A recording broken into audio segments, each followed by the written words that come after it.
Pensaba que me pondría enferma de tanto llorar. Intentaba calcular si había llorado tan seguido, tan ronco, tan cuchillo, el mar caliente, el mar muerto. Intentaba calcular si alguna vez en mi vida había llorado tanto, tantas veces, tanto rato. Pensaba que me pondría enferma de tanto llorar. Temía cáncer, parada cardíaca, ictus, lupus, lo temía todo menos la depresión. Yo no iba a deprimirme, estaba viva, lloraba tanto. Me levantaba por las mañanas y llevaba a mi hija al colegio, luego atravesaba la plaza, era tan bonita la ciudad, mi casa cuesta abajo, el sol de Madrid, era tan bonito. No podía, no debía mi vida ser así como el sol castaño de la mañana, esa caída. Pero subía a casa y no sabía.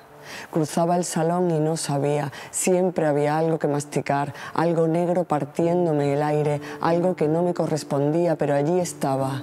Y lloraba y me decía, así no se puede vivir. No era esto lo que tú querías. ¿Qué estás haciendo? Piensa en tu hija, en tu pequeña hija de 4, 5, 6 años. Piensa en ella. ¿Qué estás haciendo? ¿Qué le estás haciendo a tu pequeña hija llena de luz? Y lo intentaba, pero era imposible. Siempre tenía que acabar llorando. No había más remedio.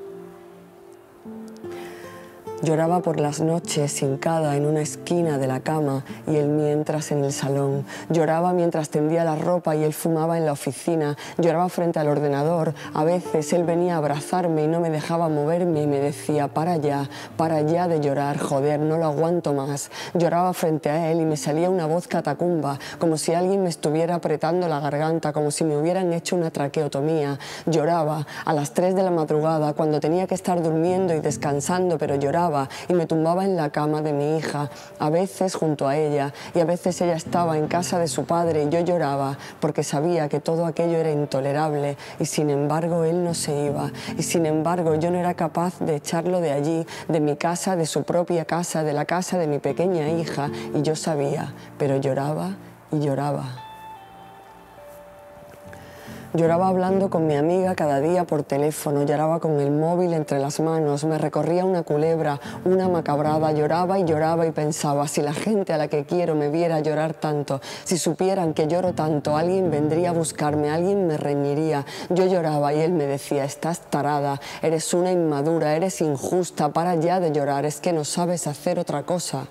Tienes 38 años y eres una inmadura, no te voy a mirar a la cara, me decía, no te pienso mirar. Y yo lloraba y no me iba. Pero a veces sí me iba. Salía de mi casa donde no podía respirar, donde me habían hecho una traqueotomía y daba vueltas y lloraba en las esquinas de piedra del barrio de los Austrias. Me sentaba en los escalones, mis gafas de sol estaban siempre llenas de salpicones, de puntitos de llanto. Yo lloraba y él no se iba de casa, él esperaba y me escribía y me escribía y me escribía y me llamaba y me llamaba y me llamaba sin parar. Luego, cuando pasaban las horas, yo regresaba. A veces cuando volvía, él tenía cara de cordero degollado. A veces pedía perdón, pero luego al final ya ni siquiera. A veces venía a abrazarme y no me dejaba moverme. A veces quería follarme para que todo acabara y me decía, ya está bien de una vez, ya está bien. Como si todo aquello fuese cosa mía y yo lloraba. Él me decía, no me grites, y yo decía, estoy llorando si casi no puedo hablar. Él me decía, no me grites, y yo decía, estoy susurrando si casi no puedo respirar. Pensaba que enfermaría y que moriría a lo mejor, y mi pequeña hija de 4, 5, 6, 7 años se quedaría sin madre de tanto haber llorado, su madre irresponsable, su madre malherida, su pobre y tonta madre consumida. Yo lloraba y en realidad nadie se hacía cargo porque nadie sabía y quien supo no lo supo saber y yo lloraba, pero luego tenía que parecer que no pasaba nada, luego allá afuera todo tenía que estar bien, solo por dentro, solo aquí dentro, solo cuando estábamos solos, solo en medio de la calle o del bar o de la cama, solo en la cocina con la puerta cerrada. Una vez entró mi hija y yo era un manojo de nervios y me dijo, ¿qué pasa, mamá? ¿Estás llorando? Es que no me lo vas a contar, soy yo, mamá, soy tu hija, es que no me lo vas a contar. No pasa nada, hija mía. Y la cogí de la mano y la saqué de casa. Eso ocurrió una vez, 2, 3 veces. Han pasado los tornados sobre mí, han bailado las esferas, he digerido la agonía, han pasado los tornados y he seguido con mi vida, ¿no lo veis?